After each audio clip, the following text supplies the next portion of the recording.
What's going on, guys? Coming back at you again with another little tip here. This is going to be a short video. You know, I'm just hanging out here on the couch actually, and I'm ringing up a few new rods. Got some new favorites in. Got the new Soleus reel matched up on there. Man, that is a perfect fit for this big sexy right here. So this is a nice combo here. But I'm spooling up some rods, and I wanted to give you guys a quick tip on how I like to spool up my reels. Everybody's got their own opinion on this. And to be honest, each line manufacturer might be a little bit different. It all depends on how they spool up the spools. So what you're trying to eliminate is when you wind the line onto your reel, you don't want it to be twisted at all. You want it to be perfectly straight, because once there's a twist in that line, it's a little bit weaker. The more it twists, the weaker it gets. It's easier to break. So you're trying to keep your line as straight as possible. It's going to cast further. You're not going to backlash. You're not going to get twists on your spinning reels, and it's going to be stronger.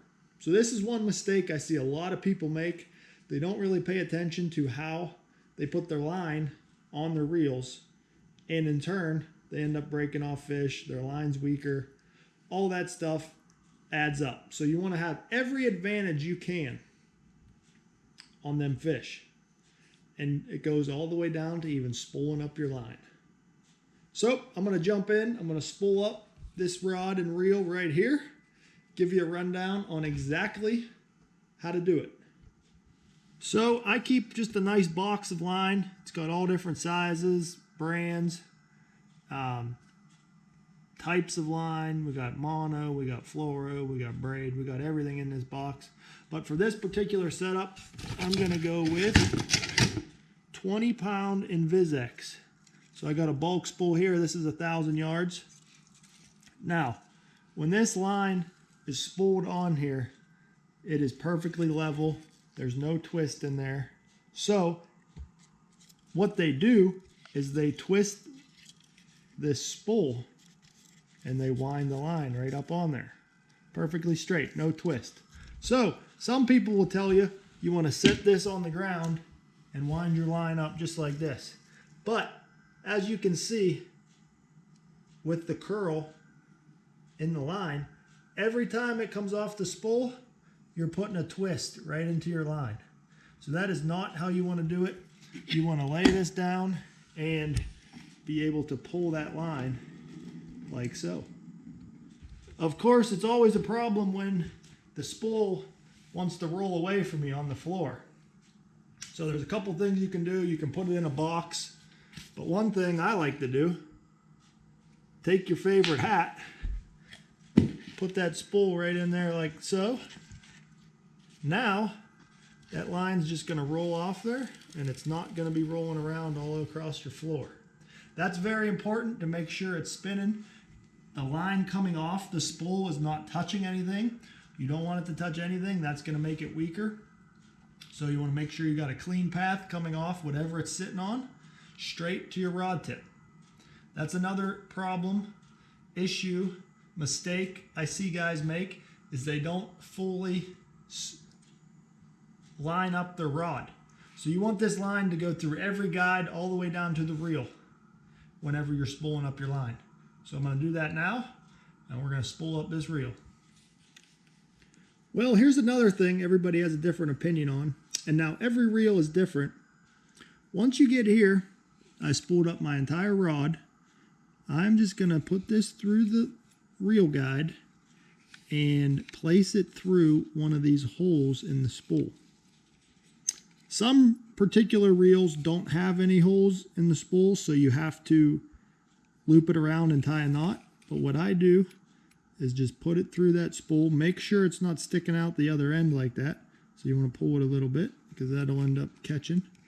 And now you just want to loosely wrap it around itself, and that's going to lock that line in there so it's not going anywhere.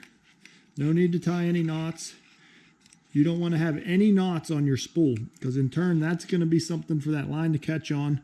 You're not going to cast as far. It's going to cause backlashes. It's just going to cause all sorts of problems. So you don't want to have any knots on your spool if at all possible. So it's time to spool this sucker up. I got my spool of line in my hat over there. So let's wind this line up.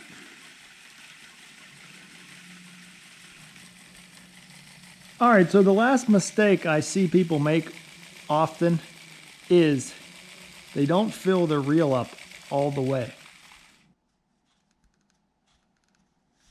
See, we got a little bit more black there. We can get a few more cranks of line on there and completely fill up this spool. What that's going to do, first, it's going to let you cast further. Second, that's going to let you have the correct gear ratio. If you have less line on your spool, the circumference of the line is going to be smaller. So in turn, you're going to have less inch per turn of the handle. So you're going to have a slower gear ratio with less line on your spool. In turn, you're going to be all screwed up. There's no point in having an 8.1 to 1 gear ratio reel if you're not going to fill up the line all the way. You're just going to end up having a 6.3 to 1 reel, but you're thinking you're going to have an 8.1 to 1. Big mistake I see a lot of guys make, just not filling up your spool all the way with line. Fill it all the way up. It's going to allow you further cast, have the proper gear ratio. It's going to help you catch more fish.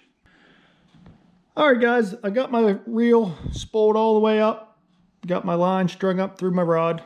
Now, there's one more final mistake that I've made for years. I see people make this all the time, and I finally figured out how to stop it. So,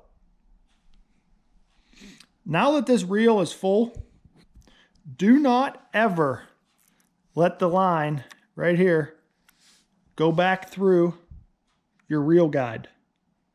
Okay? What ends up happening is once this tag end is back through here, it's going to loop around some of the line on the spool, and it's not going to allow you to get a good cast. It's going to cause backlashes, and it's just not going to be as smooth. So if you always keep your rod rigged up like I'm going to do here with this one, I'm not tying anything particular on here. So all I'm going to do is tie a loop knot with my tag end, hook it right onto the reel right here. That way that line never goes back through there. It's going to be perfectly smooth just as it went on. You're going to cast further. You're not going to backlash. And it's just going to help you catch more fish. Thanks for watching this video, guys. Hopefully you learned something about spooling up your rod. You may not think it makes that much of a difference, but I promise you, just these couple tips are going to help you cast further, backlash less, break off less fish, and put more fish in the boat. And at the end of the day, that's what it's all about. That's what my channel is all about, is helping you guys catch more fish. I want to help you guys any way I can. So hit that subscribe button if you haven't already. More great content, more great tips just like this one coming soon. So hit that subscribe button, leave any likes and comments below, and I'll see you guys next time.